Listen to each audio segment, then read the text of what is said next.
the problem with sidechains is that then why do I need Ethereum? Why do I need a terabyte layer 1 chain? Yeah, massively bloated with all of this power when running a side chain off a base chain is actually really easy. Yeah, you could do that off Minima. You could do that off Bitcoin. I don't need Ethereum to be running my side chain. So this mentality that, hey man, we're going to be the side chain, and we're going to be the base chain for the side chains of choice is like, no, I'm going to use Bitcoin for that. I'm going to use something else for that. I don't need to have Ethereum if your philosophy is just going to be to rerunning sidechains off it, because those sidechains run exactly the same, whether your base chain is Bitcoin or Minima or Ethereum or Solana or anything. So you come up with a solution where I can't use the base chain because it's too expensive. I can't use the side, and I don't need to use the side chains because they can run off, off any other coin. There's nothing special about you if I'm running the side chains, if that's the way that you want to do your scaling. So that seems, that's my opinion of Ethereum. It has the network effect. It has MetaMask. It has the most users and it has the most developers. But as far as the zeitgeist of the chain that is going to somehow become the chain of choice, I don't see it. From a technical point of view, whenever I try to interface with it or use it, none of it makes sense. Yeah, they shouldn't have screwed with the issuance. They shouldn't have destroyed the coins. They've made it impossible mathematically to now know how many coins there will be in 5 years. I cannot tell you. No one can tell you. Because it's not even, there's no mathematical function that can express to you the user demand versus the fee price, which is what they do. So they've made it impossible to determine how much it is, which is like, okay. So that's my opinion on Ethereum. We use it because it's there, but we're waiting for it basically to die and for something else to come along and replace it. But that's difficult because they have the current network effect of the side chain of choice. Ethereum is the side chain of choice, and they're just breaking and crumbling. And while I'm on it, I saw yesterday there was a talk by the Ethereum Illuminati, the smart guys. They're smart. And they were talking about E3 and how they wanted to come up with a native ZK EVM chain. And what I find interesting about this is that very cool tech. I mean, unbelievable tech, super genius, mega intelligent tech. And what it does is it allows you to build big blocks, and then you can come up with a ZK proof, a zero knowledge proof. And what's interesting about zero knowledge proofs is that they are logarithmic in size, which means that the more stuff you want the zero knowledge proof to prove, it doesn't grow any bigger. It grows beginning, and then it gets less, and then at some point, doesn't matter how much data you want to prove, the zero knowledge proof doesn't grow. Very nice, a logarithmic growth of the proof. And if you had this, what they were saying is that means we can have as big a block as we want, because you, the users, will just be checking the proof. Yeah, we'll get big bad boy computers to build basically infinite sized blocks running at 1 second block times. And then we'll distribute these zero knowledge. It's about 10 megabytes. Yeah, is about the largest you can get a zero knowledge proof on a 6-factor. You can look into it. It's really, really clever, really good stuff. And then all the users can check that we haven't done anything dodgy. And this sounds amazing. And people are clapping, everyone's loving it, blah, blah, blah.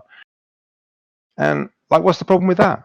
And this is what I don't understand. This is why I'm confused, why they think this is a good idea. Because what they're doing, which is what they always do, is that they utterly centralize the block production. And then they're decentralizing the block checking. And what this means is that you won't be able to do a hard fork. I'm checking the rules. Whatever you do in your block, I can check the zero knowledge proof, and I can make sure that you absolutely kept to the rules of Ethereum and that you didn't hard fork, that you didn't do something that you weren't allowed. And that's important. That's great. But blockchains are going to prevent censorship. And censorship is a soft fork attack. And what that means is that the attack that this blockchain is meant to prevent is you not adding a transaction to your block. That's the only thing this blockchain is good for. And what you have done is you have made it impossible now for anybody but 10 massive supercomputers to build the blocks. And that is where the attack takes place. The attack is not, I'm not worried about you changing the rules. Yeah, that's an easy attack to, that's an easy attack to prevent. I can just check the block, and if it doesn't follow the rules, it's an invalid block. The really difficult attack, the attack that blockchains are designed to stop, is the censorship attack. And that is done by the people who build the blocks. And throughout this whole conversation that they were having in this chat, they didn't mention that. And this is what I'm confused about, because it's almost as if this has been forgotten. Yeah. And that is the only point of doing this. And if you're going to forget that and not do that, then there's no point using Ethereum. You may as well just use a centralized exchange. A MySQL database is infinitely faster, infinitely cheaper. And we see that. That's why these base chains of Coinbase and Binance's chain and all of that, and why just centralized systems are faster, the quicker, the cheaper. Yeah, you need to use the decentralized, expensive, clunky versions for stuff that you're worried that is going to be censored. Otherwise, there's no point doing it. Anyway, so if that's how I see Ethereum, I don't know what they're doing. They're wandering around and they're just going off on and it's not that the tech is bad. The tech is genius tech. It's really smart stuff, but just totally wrong. It's like, this is not what the purpose of this is. You're over engineering, you're overthinking, you're not doing, you've forgotten why we're here. Okay, and so then you've got Solana, the pretender to the throne of Ethereum, the pretender to the throne of Bitcoin. And Solana goes, no, we're going to do everything on layer one. We don't need layer twos. We don't need them. We're going to do everything on layer one. We can do 10,000, 20,000, 30,000 transactions per second. And I don't know what to say about that either, because it's like, even a child of 5 can tell you that that's never going to work. You're never going to be able to do the world's transactions on chain, on layer one, where everybody needs to process it. That cannot happen. 10,000 is nothing. 50,000 is nothing.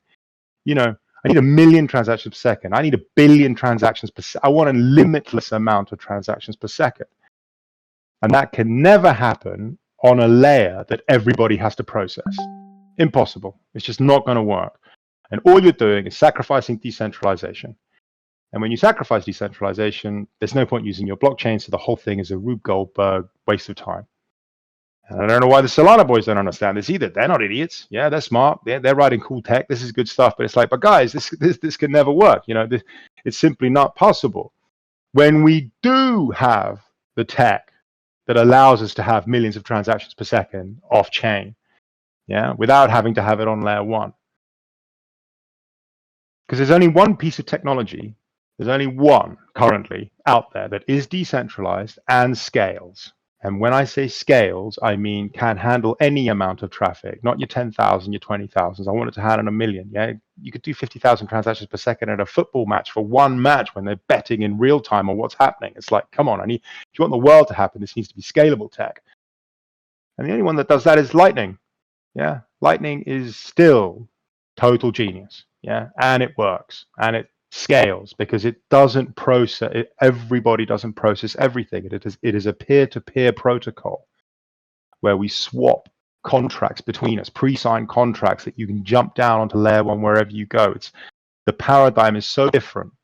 The reason you need side chains and the reason you need layer one is if you want to pool stuff. Fine, Lightning is not good for that. Lightning isn't a protocol where you have thousands of people all in one pool doing whatever they're doing. Lightning is a peer-to-peer protocol. Lightning is a 10, 15, maybe 20 people instantly transacting with each other. It's really good for that, which is 99.99% of what we do in finance anyway. And then there's all this other pooly stuff where, yes, there is a place for side chains, but that isn't where you're going to get your scale. That isn't where you're going to get your millions of transactions per second. That's going to be Lightning. And that's the Sol boys. Apart from the fact that if Sol can do this to Ethereum, then you don't think somebody can do this to Sol. I've seen that now there's Mega ETH. Mega ETH is like, look, we're going to do Ethereum, but from day one, we're going to think about it as if we're Sol. And so what we're going to do is we're now going to have 30,000 transactions per second on the base chain, but it's going to run the EVM rather than the SVM, the Ethereum virtual machine, rather than the Solana virtual machine. And it's like, and I think the truth is that this battle will never end, and that these people, these chains are fighting to be the tech that is used as the side chain of choice. But the bottom line is that they'll never be the layer one. They'll never be the one, because Bitcoin can do everything that they do. There's nothing that they do that Bitcoin cannot do. So why would I use them? We're about to get with OPCAD, which I think we will get on Bitcoin. With this one little function, we're going to be able to do proper side chains off Bitcoin. Yeah. So why do I need Ethereum anymore? I don't, because I'll be able to run all my sidechains off Bitcoin. And then Solana's going, yeah, but we can do 20,000 transactions per second. And it's like, but Bitcoin can do 1 million transactions per second today on Lightning. Why do I need you? You know, it's like both of you just don't offer me something that Bitcoin cannot do. And even though, and I know people don't understand this because there's no website that does a DEX, and there's not a lot of that, and trading ordinals is a total nightmare on Bitcoin and blah blah blah. Because the truth is, we are very early, and so these things have not been made easy, and it's like, ugh. But from a technical point of view, there is nothing that these chains offer that Bitcoin cannot do. And we come round. And so what am I doing here? Yeah, why am I sitting in front of this computer 12 hours a day coding? Because Minima does something that Bitcoin cannot do. Yeah, this is the only thing that this is the thing that drives me. I am a maximalist. I'm sure you all know this, and what I mean by that is that there can be only one. There will be one winner in this game. I'm a maximalist, and if your chain does something that Bitcoin can do, it's over, because he'll do it. Yeah, there's nothing you can offer me now. It's done. That network effect is done. Yeah, it's like he's won that race. And so if you're just saying, oh, we do it faster, or we got bigger blocks, or we got something, it's like, that's nothing. That's not enough. Go away. Yeah, we might use some of your tech. We might parasitically take the bits that work out of what you're doing into the side chains that we're doing.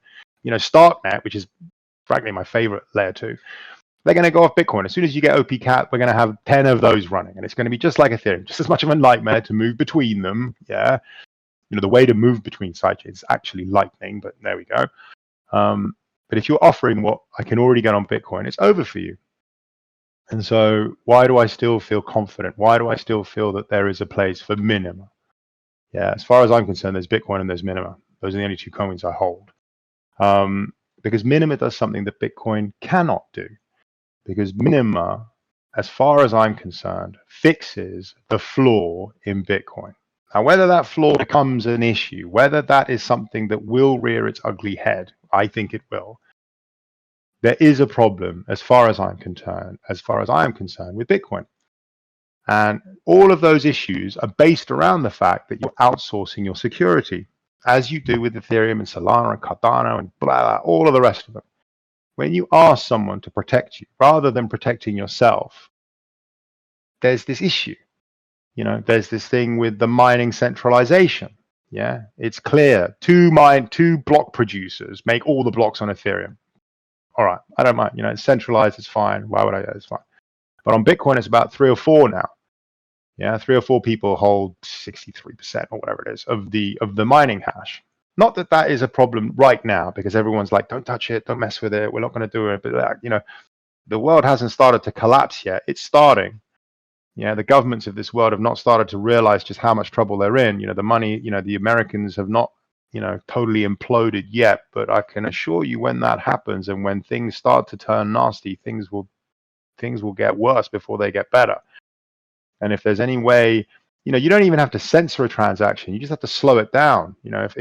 If the American miners say, look, we're not going to put any of the Russian transactions in for 3 blocks, for 4 blocks, because censoring them is, quite difficult, but we're going to slow them down. That's enough. That's enough for you to then say, just send me the transaction. Don't broadcast it over the network, and I'll add it. And you pay us directly. And then they won't get, and then you'll grow even bigger. Yeah, because you'll be making those fees, and so that they'll get even smaller. This centralization is very pernicious, and once it starts, it just grows. And I'm just saying this objectively, because we've seen this happen 1 billion million times. And when I hear the word that they're now using is diseconomies of scale, they're saying no, because electricity has an inherent diseconomy. Not the economies of scale is, when you get bigger, everything gets cheaper. And what they're saying is that there is an inherent diseconomies of scale when it comes to electricity and the price of electricity, because you have to move all over the world to get it. And it's like, yeah, but there's diseconomies of scale in gold. There's the same for oil, for gold, for silver, for everything. It's all over the place. And guess what? There's only 3 miners in any of these industries. And the only reason there's 3 and not 1 is because they've had to regulate it. And they've had to chop up the monopolies, and they've had to say, look, you're not allowed to own them as well as them. Yeah, so choose. And regulation breaks blockchain. Yeah, if I have to ask your permission to run my blockchain the way I want to run it, there's no point running the blockchain. So you can't have regulation on blockchain. So mining centralization is an issue, and I have yet to hear a cogent, intelligent argument as to why that isn't going to be a problem, other than "Eee." And then you've got things like, the fixed cap, which is essential, which is another thing that Ethereum and Solana totally screwed up. Yeah, you need the fixed cap. Bitcoin has that. Fixed cap. I know how much I've got. This is what I'm always going to have. There's nobody can screw with that. No one's going to dilute my money. That's a real issue, because it means that how are you going to pay your miners? Yeah, if you're outsourcing your security, how is that going to work? And it's like, well, you're going to have to pay them quite a lot. Yeah, which means that the fees on chain, which there will never be a lot of, there will never be masses of traffic on, billions of transactions on chain. It'll always be a small amount, otherwise your layer one is broken. And so those fees need to be stratospheric, like literally too high for normal people to use. You will never be able to use layer one. Yeah, fees must be high. Minima doesn't do that. Yeah, Minima doesn't have this issue with mining centralization. We have no centralization in terms of the mining. It's just a lot of us doing our little bit. We're cooperative rather than competitive. And fees do not have to be high. That is not the same as saying that fees will be low. That is not the same as saying that fees will not be high. What I'm saying is that fees do not need to be high. And mathematically and game theoretically, that's a big difference to fees must be high. Yeah. There is a world in which in the future, and we have terabyte internet connections, and Minima allows you to have a bigger block, that we send transactions on layer one basically to create channels on layer two, which is much better because it's instant and free and blah, blah, blah, where you don't even pay much to get onto layer two because our blocks are big enough to handle everybody that needs to open and close channels. And it doesn't matter. It doesn't break the whole chain. It's not like a total nightmare. It's like, oh God, yeah, fees don't have to be high. Our mining centralization isn't an issue. And then the scalability, Bitcoin was right, which is why Minima does it that way. Lightning is the only scalable, decentralized tech that could possibly handle the world's traffic. And nothing else comes close. Nothing. None of the other solutions that I have seen can compare to what you can do with this peer-to-peer decentralized way of transacting with these pre-signed transactions. It's just, Satoshi's original. He was the one that came up with it. His idea was broken, but they fixed it. He used sequence numbers, but then we came along with some other people and they said, look, this is how we can actually get it to work. And it works. And it's like, that's your scalable solution. And then you can run your side chains. And it's like, why would I run my side chains off, Ethereum or Solana, which has, ridiculous requirements for running a layer one node where you can run Starkware. We have OPCat. We have better than OPCat, frankly. Yeah. We have all the technology you need to run all of these different side chains. They can do whatever you want. You can do ZK proofs and you can do that, you can do that. So why would I waste my time running a massively bloated, heavy layer one chain when I can run really compact, light, fast, sharp chain like Minima and do all the side chain stuff as well? So yeah, when I look at the space today, there's Bitcoin, blazing glory. You can't be in crypto and not love Bitcoin. And it's like fantastic. And then I see all these pretenders that just don't offer me anything that is going to fix a problem with Bitcoin. Bitcoin's not broken in that way. The scripting isn't the problem. The transaction per second isn't a problem. The fees is not a problem. Everything works on Bitcoin. For me, the issue is the centralization, the mining centralization. 10, 15 years from now, this is going to become a problem. And the only chain that I see that has any chance, any solution, any answer, any cogent, rational, answer to fixing these things, rather than just saying we're going faster in this, we're going to have a smaller set of validators, is Minima, because we do it differently, because we run in a way that cannot be copied by Bitcoin. Yeah, and I think that's really important. And other than that, times though, this is an exciting time to be in crypto. This is the time we wait for 4 years. All my crypto groups on WhatsApp are exploding and we're having our little chats and everybody's laughing again after having not said anything for 3 years. And so it's good. This is a nice time. And I hope that Minima can punch its weight, because I still feel that we are we're still a tiny little coin and we still haven't broken through to the other side. And, I don't think our benefits and our merits and our strengths have come across. And I believe that we have serious talent. I really believe that Minima I wouldn't be here if I didn't. I'm not Hoskins. I'm not here just to blow sunshine up.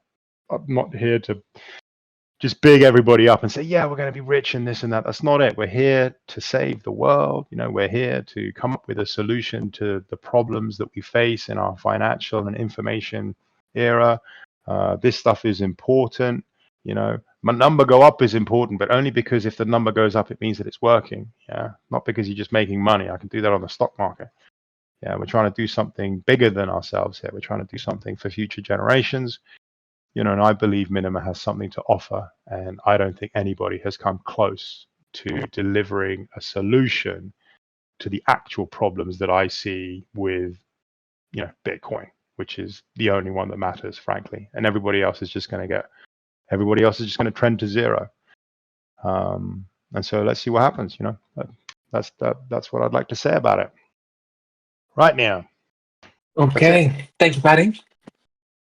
Sorry, that went on. I was going to do 10 minutes. That went a bit long. It's fine. It's good. It's always nice to have a little recap of your thoughts, So okay. We've had a few questions already. A lot of people very happy to see you back on camera talking. Oh, okay. So the first one was from Jason Voorhees, who started by firstly thanking you and the Minima team for Minima as a whole. So thank you, Jason. And the question is, considering Minima's decentralized structure, how do you envision it impacting or transforming specific industries like AI, smart cities, or autonomous systems in the next 5 to 10 years, especially as these fields become more data-centric and require trustless real-time processing? Okay. So what I'd say to that is that these AIs are quite interesting, actually. And this machine-to-machine economy, since I'm going to consider an AI as a machine rather than a human, they operate at speeds, orders of magnitude higher than we do. So if you want them to use your system, then you'd better be able to basically high-frequency process transactions. That's never going to happen on a sidechain. That's never going to happen on a base layer. That's not going to work on Sol's 400 milliseconds. In 400 milliseconds, they might have done 1,000 transactions, frankly. The only thing that these machines could possibly interact with each other at a speed that is, relevant to their clock speed is Lightning. So Minima is well positioned for that. Also, this idea of a sovereign individual, this idea that you want your toaster to be its own wallet. The toaster pays for the electricity it uses as it uses it in real time. So does the washing machine, so does the fridge. If you want to have an independent device that sort of doesn't, so you can maybe top it up and then it's like it's working, and somebody can give you a toaster which has actually got a wallet on it which pays. So that's, these sort of, that today may seem a bit strange. I'm pretty sure that is all these smart cities and all of that. That's going to play a part. And again, I would say that Minima is well placed for that. We are currently working on a chip version of Minima. It's just because Minima is so small and compact and it doesn't grow. Yeah, it's got a sort of logarithmic size, which I love logs.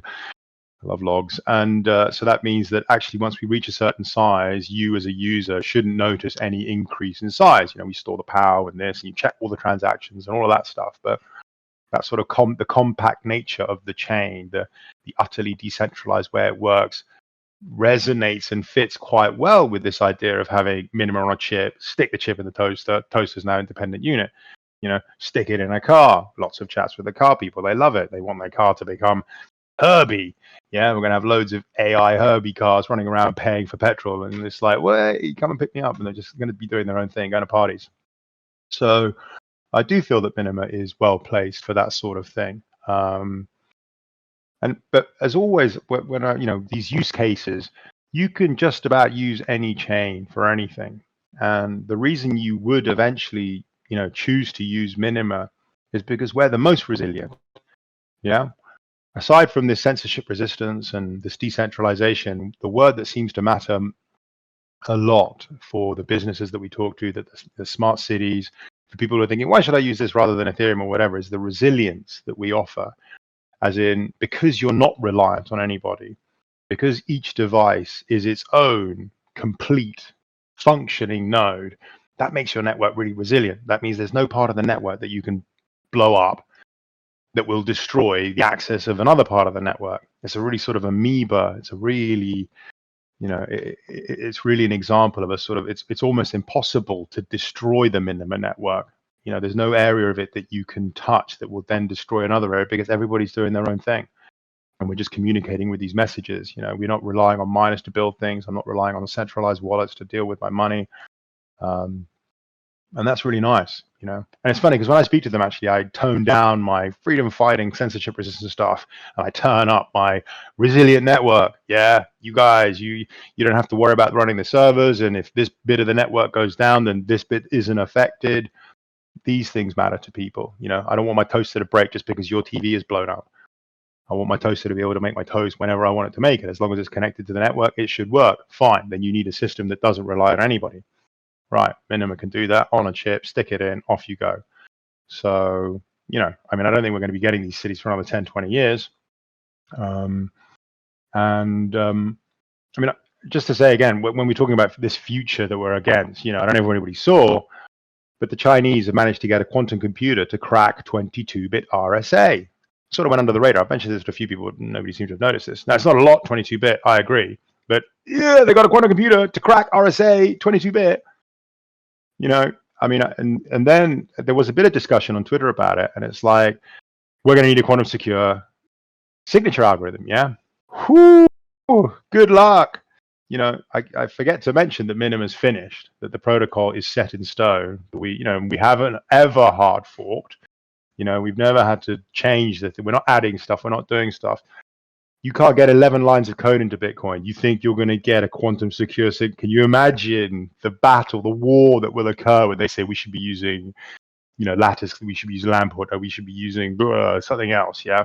How they could possibly come up with this. And that worries me. How are they going? They're going to have to do it. Yeah, it's going to become an issue in the next 20, 30 years. Yeah, let's say. It'll be for 100 years, fine. 50 years, maybe 20, 30 years. I think, when we set our minds to it, there's very little we can't achieve. That's our thing. That's humans. You give me something to do. If I want to do it, I'll do it in 20, 30 years. So you're going to need that for these smart cities. You're going to need a better, algorithms, and Minima is already ready for that. So I'd say we're in a good shape, good position for that stuff. Looking forward to it. Okay, thank you.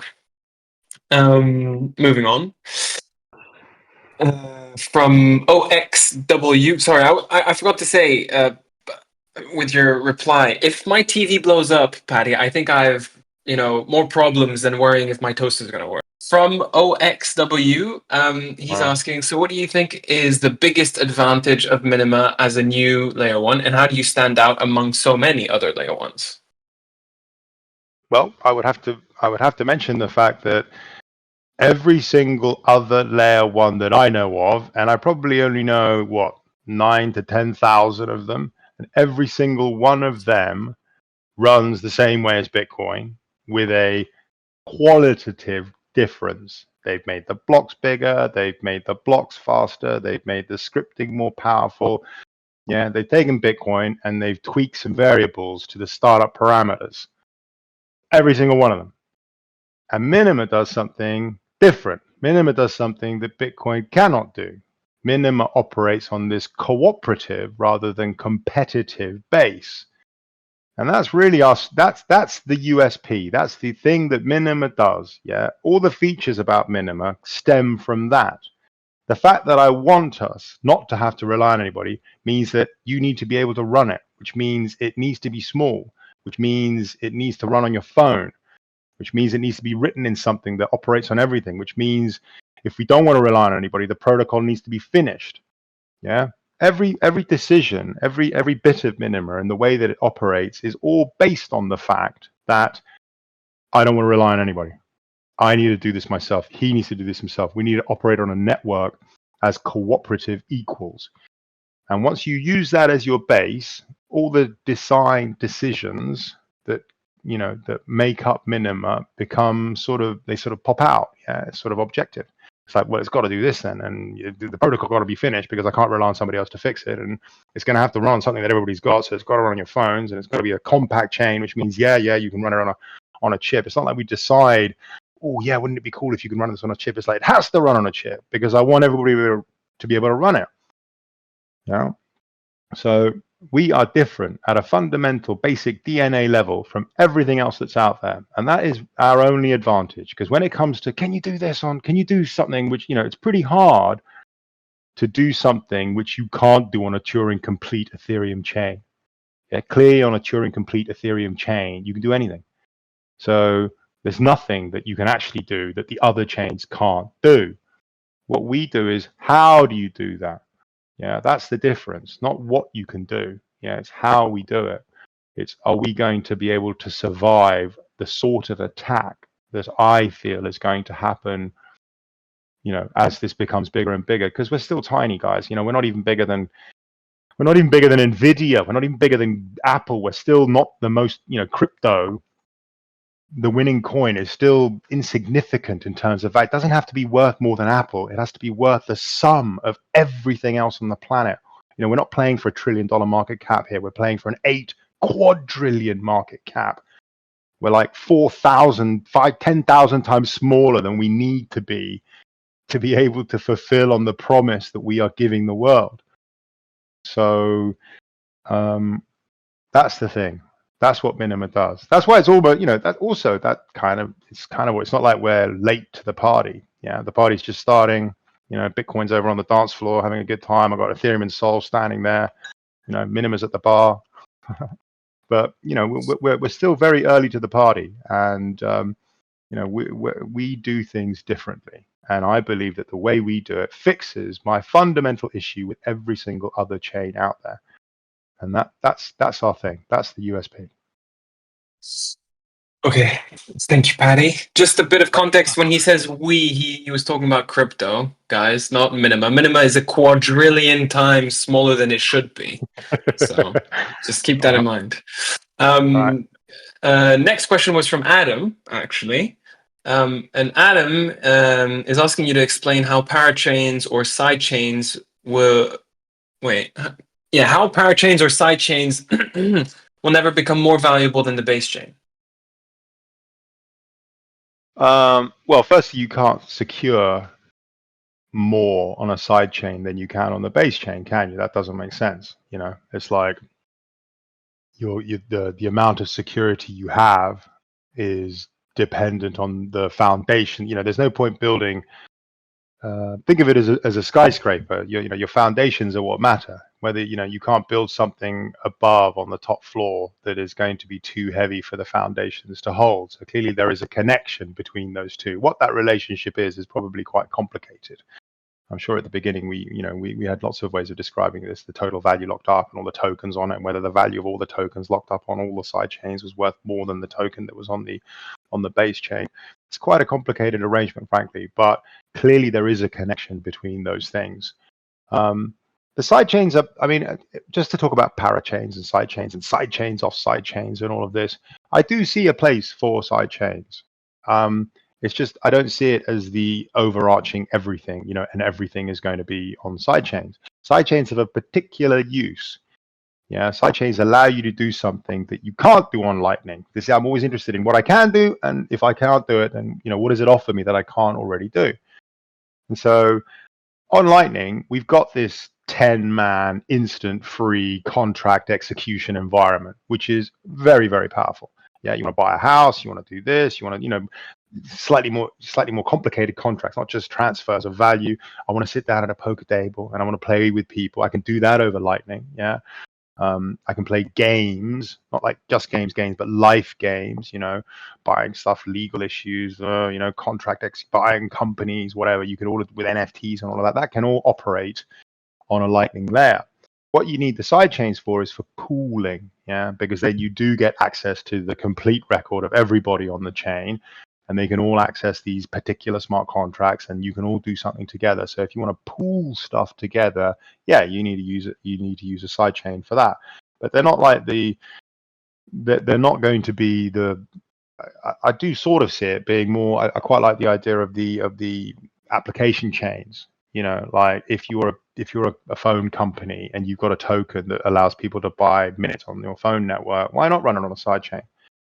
Because the trust model isn't affected. Yeah, you want the whole point about these things is the trust model, and it's like if it's, let's call them Vodafone, because I'm not sure I'm allowed to mention it, but it's Vodafone, and they have a token, and they use that token to allow you to pay for minutes on your phone. Why don't they run a sidechain? Because the normal trust issues you might have is like, oh, they're going to screw me over and they're going to censor my transactions. They're going to do that, but they're already in charge. You're using these tokens with them. They're already the centralized point which you can't get around because these tokens are only valuable in relation to them. You know, this is the same as Liquid on Bitcoin, which basically all the exchanges integrated Liquid, and everyone was like, man, it's not as good as Bitcoin, and it's like, it doesn't have to be. Yeah, because this was just a way of transferring Bitcoins between exchanges. And what was really nice about it is that it doesn't change your trust model, because I have to trust the exchange anyway. Yeah, because I'm sending the money to a centralized exchange, and then I'm using it to trade, and then I'm sending it to another exchange. And it's like you're already having to trust them. So whether or not you're using the Liquid network, which is very cheap and very fast, rather than using the slow, clunky Bitcoin network, doesn't affect your trust model. Yeah, this is really important. And so parachains, side chains, that there are many examples of side chains that will not affect your trust model, and yet will offer you some of the benefits of using blockchain. So I can have a little DEX, and I can trade these Vodafone tokens with this other phone network, and we can do stuff and that. And what will be nice about it is that it won't affect the trust, because I still have to trust them anyway. So it doesn't matter if I'm having to trust them, in the transfer of the tokens, because I have to trust them in the execution of the tokens. When I give them the tokens and say, look, I want you to give me a service, they can stop that anyway.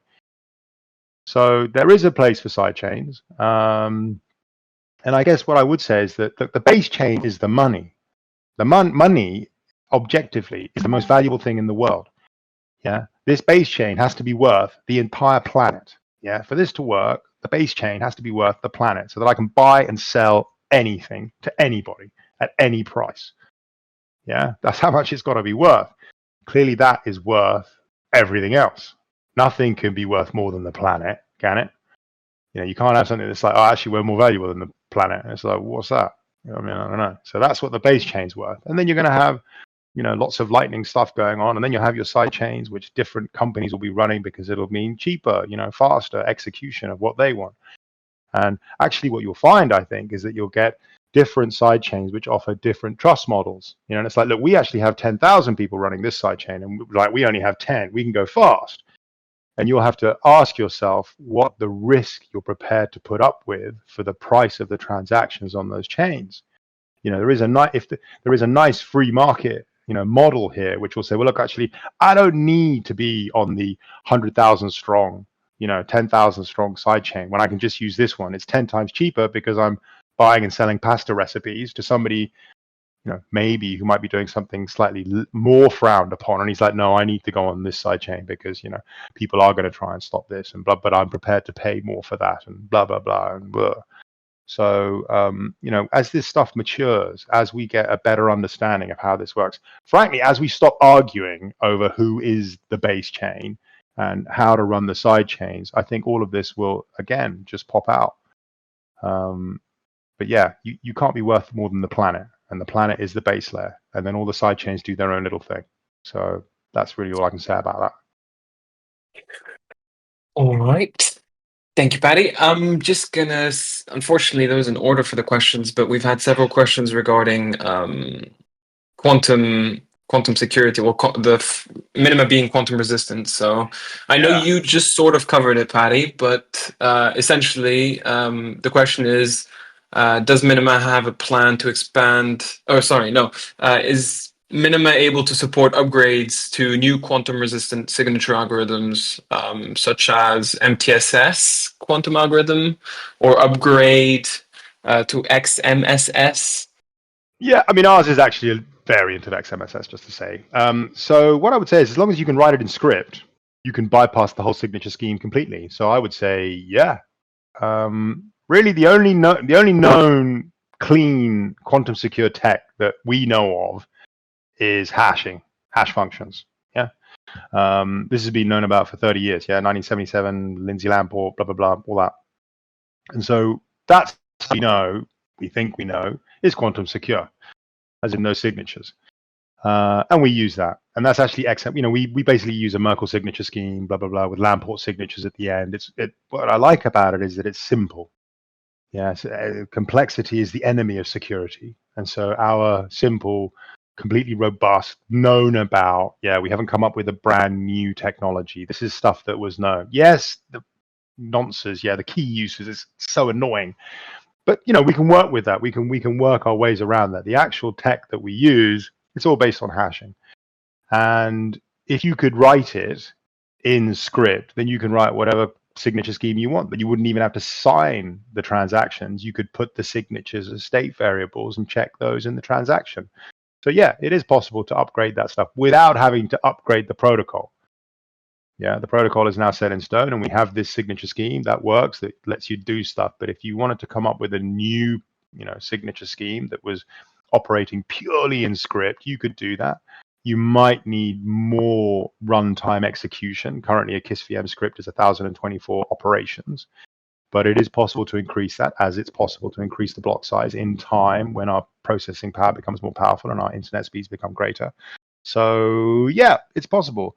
I don't actually think there is better. I mean, I'm sure that, I actually really like Sphinx CS. That's a really nice tech because that's stateless and it uses some quite clever stuff on the leaf nodes to mean that you don't have to worry about which leaf node you're using. And that wasn't actually available when we started writing Minima, but it is now. So I really like that one. But it's basically the same. It's a Merkle tree of Lamport signatures, and it does some clever stuff, and it does a bit of XORing and ANDing. So as far as quantum secure signature schemes go, we're still near the top of the pile. I'm sure there'll be other stuff that comes out in 20, 30 years, but by then, we will have bigger blocks with more KISS-VM execution cycles, and we can run, you can run Stark, you can run Snarks, all that stuff works. They're going to get that to work on Bitcoin with OPCat. With just that one function. They're like, actually, if you just give me that function, I can do it. Right? Well, we have that. So I do like the ZK Starks. They're quite nice. You could run that sort of stuff off Minima. So once you go on the sidechain, there's no limits to what you can do, really. So that's what I say about it. Good to know. Good to know that we don't need to hard fork then to be better than all the other chains. Ever. Nope. Just quickly, since we're sort of nearing an hour past the start of this call, I'm gonna let a person that's had their hand up for a while ask their question. So Adilette, I'm not sure if you're there. I've invited you to speak.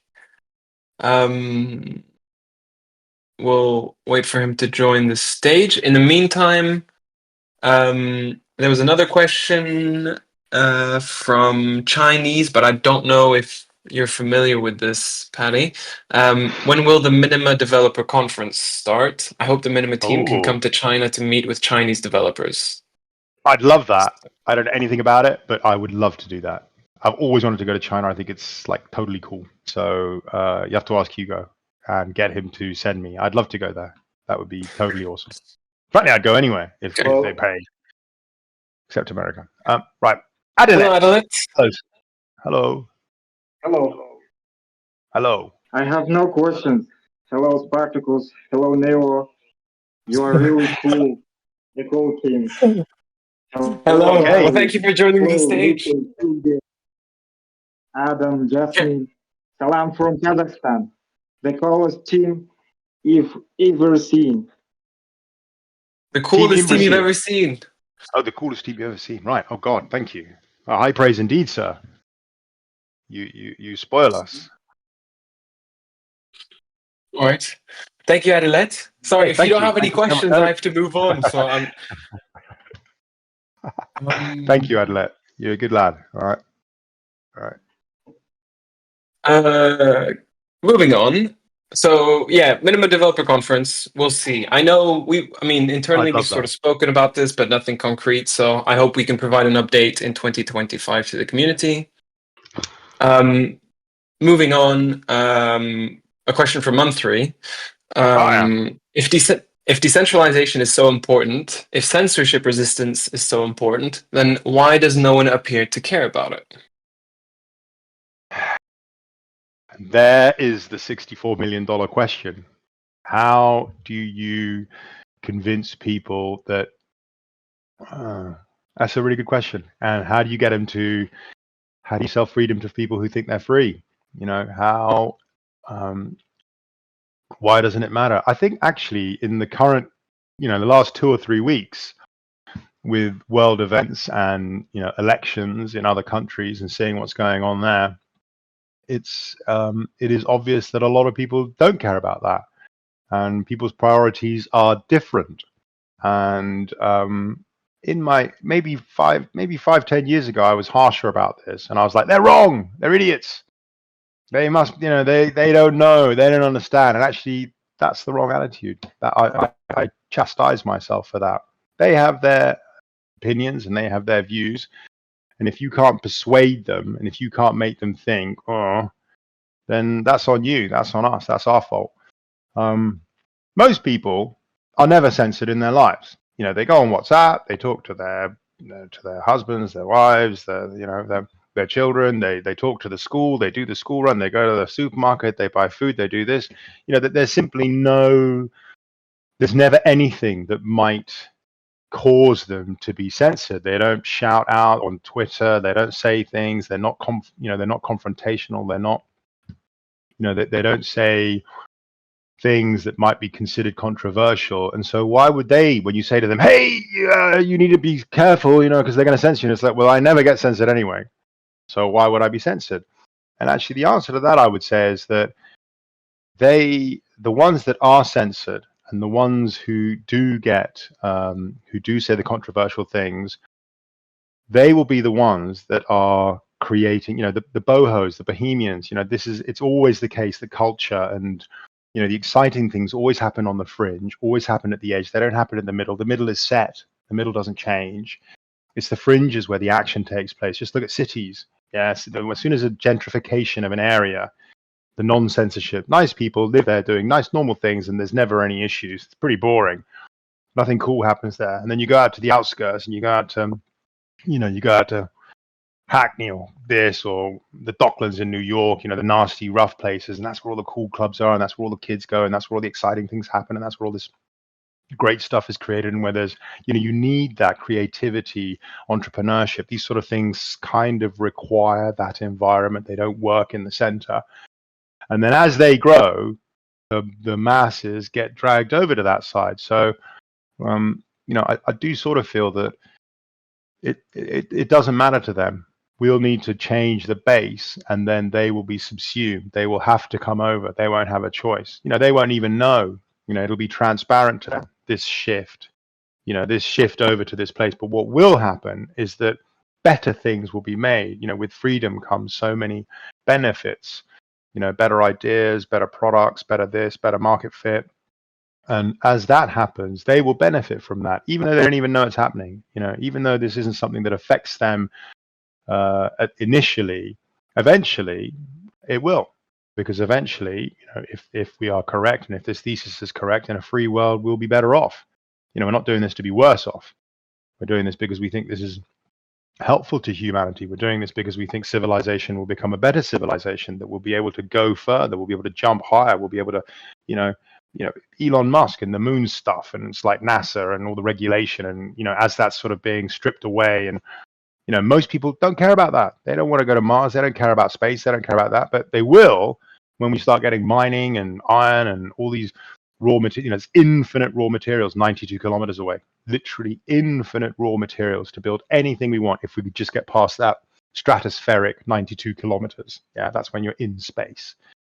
So a normal person who's living their happy life and everything in the nice center of the civilized world isn't going to care about that. But they will care when prices start going down, where their products are better made, where things that used to be made out of this material are now made out of the better material because it's so much cheaper, because we found a rock of titanium that's the size of the moon, and we can just use as much of it as we want now. So suddenly your titanium watch is cheaper than the crappy plastic watches. So they will benefit from this, whether or not they realize it, because we are actually, where the dreamers of the dream. Yeah, Aphex Twin said it. Where the edge cases, where the action happens. And so whether or not they get it, they will have to come along if the thesis is correct and if we build a better world. Yeah, so it doesn't matter. We'll get them. Okay. Well said. A more personal question from the mighty Danik, and it's the last question I've got on my list. So if anyone's got more, feel free to post them. I'm not sure how long we're going here, by the way, Paddy. How long do you have? How long do you want to go for? It's 2 p.m. I'm all right. Okay. So Danik is asking, what are your top 3 favorite foods? Oh, that's a great question. It's got to be, I mean, I am actually Italian, half Italian, so, pasta, parmigiano, all that stuff, the Italian food. But after that, it's got to be Chinese.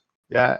My father was a big, we used to go to Hong Kong the whole time, and I've been there 20 times. And, for me, the char siu bao, aga siumai, all of that, I love a good Chinese. And then third, but it's funny because those two are sort of quite carby, but third, it's got to be steak. It's got to be ribeye. It's got to be meat. I'm trying to be a carnivore, actually. I'm trying to be, but it's really hard because you can't eat steak. And what are your kids eating? Yeah. And my wife doesn't like me feeding the kids just steak. And so you eat a different meal to them, or you eat with them. And then it's like, you break, that's my cheat meals. So, I love my kids, but they're screwing up my diet. And I like to be far more meaty. But Italian, Chinese, steak. Those are the 3. Okay. Now a question from Joshua. I'm not sure if this is pointed at us actually, but he's asking, what's the point on being decentralized? What's he saying? He's asking, what's the point on being decentralized if you're on a legal company where any government can shut down your company unless you desig the software to be self-running without depending on the company? So when you can, okay. So what I will say is this: that when you're using these blockchains, what I've realized is that a lot of the time we use them because you're not allowed to do what you want to do on a centralized system, yeah, and because you're worried that they're gonna pinch your stuff or censor you or whatever. But if you could do it, then you'd have a choice between the cost that is always inherent in using decentralized systems. The censorship resistance is not free. You have to pay for that, and you may think that's worth it. I don't want to risk anybody being able to censor my. But actually, if you were allowed to just start up a company and you were like, the raising capital, is the one that I always think is a good example. And in the old days, you could walk into the 1935, you could walk into the New York Stock Exchange, and you could just say, I'm starting a company and I'm selling shares because I need to raise capital to do this thing. And here's the prospectus, go for it. And they'll just put you up on the board and you can raise capital. Yeah, that's what the stock market was for. How do I raise money for my endeavor? Entrepreneurship, commerce, these things, the things that drive humanity forward, really important things. And that's sort of been broken. Yeah, it's impossible, frankly, for any of us to do this now. Yeah, for a normal person to do this, it's just too expensive, too many legals. You can't do it. But if you could do it, if you were allowed to do it, and I mean, this is really important because they just fired that Gary. Yeah, Gary's been told to go, and he's been a complete nightmare. He has completely ruined and destroyed any ability for us to just be ourselves and get on with it. Like, that doesn't mean that people won't lose money. That's not what this means. Yeah, there's going to be loads of people coming up with totally stupid ideas, and you're going to give them money, and they're going to lose the money. Well, whose fault's that? Is that their fault? Is that your fault for giving them the money? And there seems to be this mentality where it's like, no, that's his fault. He's not allowed to start a business that's going to lose money, and you're not allowed to. So I'm going to stop you from investing in anybody in case they are bad and you're going to lose money. This is really, really bad. Yeah. People need to start taking responsibility for themselves. This is the Minima ethos. Yeah. You need to think, well, is this going to make money? This guy says if I give him £10, he'll give me £20 back. Can that be right? It's like, no, clearly that's wrong. Yeah. He's just trying to scam you. But this guy says he's trying to do this. He's trying to build a mountain into space, which I've always thought is a good idea. So we just drive into space. I'd invest in that. Just get on with it. If you had carbon nanotubes, you can't do it unless we've got special equipment. But anyway, that's up to you what you invest in. And so with these companies, it's like, what's the point if the governments? I think what you'll find is that the governments will stop doing that because they can make money out of this. Because we're coming up, I think what I'm saying is that anarcho-capitalism. Yeah, anarcho-capitalism means we don't want rulers, but we want rules, and we want capitalism.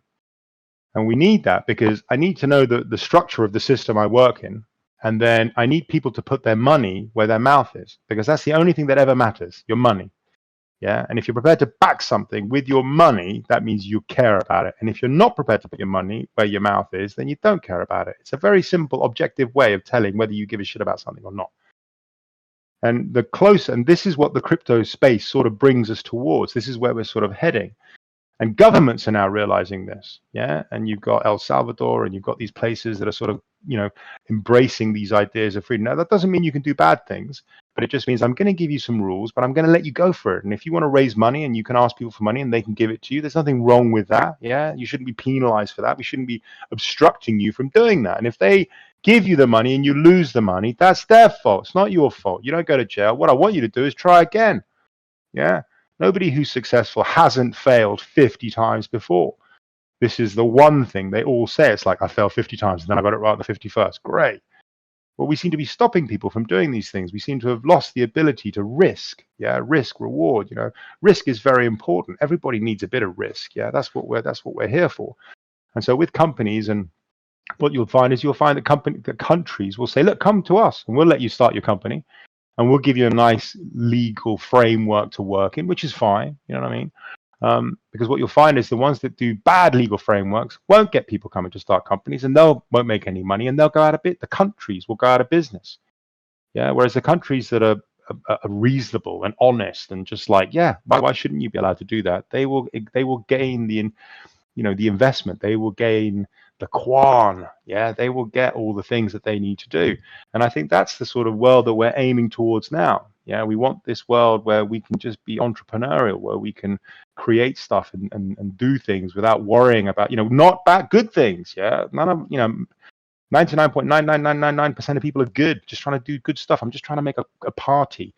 I just need some money to create a gym over there, and I want people to go to the gym, normal stuff. And you're not allowed to do it. I'm not allowed to securitize the shares in my gym and try to raise money to build it, but then they'll pay out the dividends without filling in 17,000 forms. It's like, yeah, that's not going to work. And so I don't know. I'm sure I'm going off topic, but I think those countries will go out of business. And actually, with the blockchain, we now know we can, and it's expensive. When you can sort of run a company on a blockchain just about, but it's expensive and clunky and a bit, and then the barrier to entry is hard. Countries will start to do that, and they'll let you do it in a centralized, quicker, faster, cheaper way, because they know you can do it. It's like this, because Pandora's box has been opened now, they don't get a choice. You don't get to choose to ignore reality. Yeah, you don't. You can choose to ignore reality, but you don't get to choose to ignore the effects of ignoring reality. Yeah, I think Naval said that. It's a really good. You can choose to be, but if you are, then you can't choose to ignore the effects of being. Yeah, it's like you need to be with us. You need to be helping us. You need to be doing what we need. Otherwise, you're just going to be left behind in the dust. And that's what's going to happen with companies and countries and regulation and all of this, because that box has been opened now. You see? Okay. There was an interesting question from Carl. So he's asking, is there any side of Minima that is the weak side? So essentially saying things like a 51% attack or anything similar. What would need to happen in order to bring Minima to a halt? And possibly if you have a solution or a way of handling that weakness. So Minima, what has Minima sacrificed for its cooperative game? And there is one thing that we have sacrificed, and I always say this, it only works if there's lots of us. The more of us there are, the harder it is to break Minima. It's as simple as that. And our current size is not what I would call a size large enough to withstand a direct attack by the US government. So at our current, but it doesn't, we're so tiny at the moment, it doesn't matter. Yeah. It's like they're not going to use a sledgehammer to crush a grape. Yeah. So it's funny because unless you have lots of users, and that means that your price is higher, then you don't even feature on the radar. But the thing that Minima needs is lots of users. Our entire system operates on that principle. So either it works, everybody uses it, and then we're totally secure without any centralization, or it doesn't work and people don't use it and we're not secure. But then it doesn't work, so why would you need to attack it anyway? This is sort of It's a sort of feedback loop where either it works and we're secure, or it hasn't worked. You know, people don't want to use Minima, and then there's no point attacking us anyway.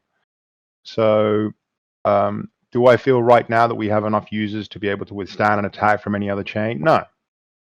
But what do we need to fix it? More users. And that's it.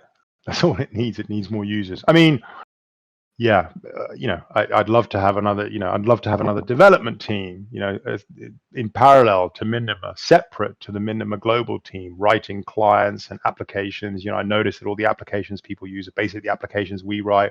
That's not how Ethereum, you know, took off. You know, centralization issues aside, you know, Uniswap and Compound and Aave and all these great products that people use weren't written by Ethereum. Yeah, the foundation. You know, they may have been given some money, but they were separate teams, and we haven't really got into that phase of it yet. Yeah, we haven't got people, you know, writing a new client, writing a C++ client for Minima. I'd love that. Yeah, we have the Java client, which is, you know, which is good. It runs on everything, but it's like, God damn it, Java, you garbage collection, memory, all that stuff. I know you could make it run 100 times faster and 100 times smaller if you had, you know, C gives you precise bit control of memory and access and all of that stuff, which Java doesn't, because Java is just great. You can just whack stuff in and write it and it works, and it's like happy days, woo. But you know, there's a price to pay. There's always a price, nothing for nothing in this world. So I guess my issues are not enough extra devs and not enough users. Yeah, we need more users. But what I will say is that both of those things are solvable. They're not intractable problems. Yeah, the Bitcoin fees thing and the Bitcoin mining centralization is intractable. I don't see a solution to that. I can't, you know, the bigger chains get, the more centralized they get. Every single one of them has done this. The bigger they get, the more centralized they get. The bigger Minima gets, the more decentralized we get. And we're the only one that does that. Yeah, and that's like, that's quite interesting. Yeah, that's a nice feature in a blockchain environment where decentralization is the only thing that matters. That's what you want.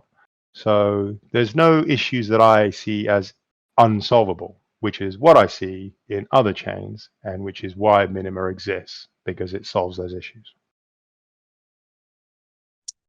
Okay, very well said. So I do not have any more questions for you at this time, Paddy. Ooh. I don't know if there's a subject you want to go on with, or if this is it. No, I mean, no. In an So hour no, that's good. That's fine. I mean, I'll just finish by saying, you know, it is, you know, it's wonderful working on Minima. I absolutely love working on Minima. I love working on something that I think is valuable. You know, as in, I feel does something that is important, that does something different, that has a purpose. And I'm not sure I'd feel that way if I was just writing for other chains. You know, if I didn't work on Minima, I'd work on Bitcoin. It's as simple as that. And frankly, I know it's brash, and maybe, you know, it's wrong of me to even mention Minima in the same breath as you mentioned Bitcoin. You know, clearly this multi-trillion-dollar asset, how can a tiny little coin like Minima, you know, hold its head high? But I believe we can do that. I believe Minima does stand on the shoulders of giants. I believe Minima does do something worthwhile deep down. You know, I'm not just saying this because I want to pump your bags. Yeah, I'm saying that deep down there's something good here. There's something worthwhile. I wouldn't do it. And working on Minima is the greatest honor and pleasure, you know, of my current life. And I look forward to continuing that into the future and seeing where that goes. And thank you so much for being with us here on this journey. You know, I hope we can do it. I hope we can reach for the sky. You know, that's what I want. Thank you. Thank you very much, Paddy. It was a great call indeed, and you had great answers, I must say. And we had some quite good questions also. The only thing I'd like to say to those of you present on the call is that obviously it's going to be a very big week next week. So make sure you're looking at the news, because there's going to be a lot of announcements, a lot of messages, a lot of talking. Feel free to always give your thoughts in the chats, you know, reach out to us. We're around, answer questions and whatnot. So, yeah. Okay. I think that's it for today's AMA. Thank you all for coming. Thank you so much. Real pleasure. See you all soon.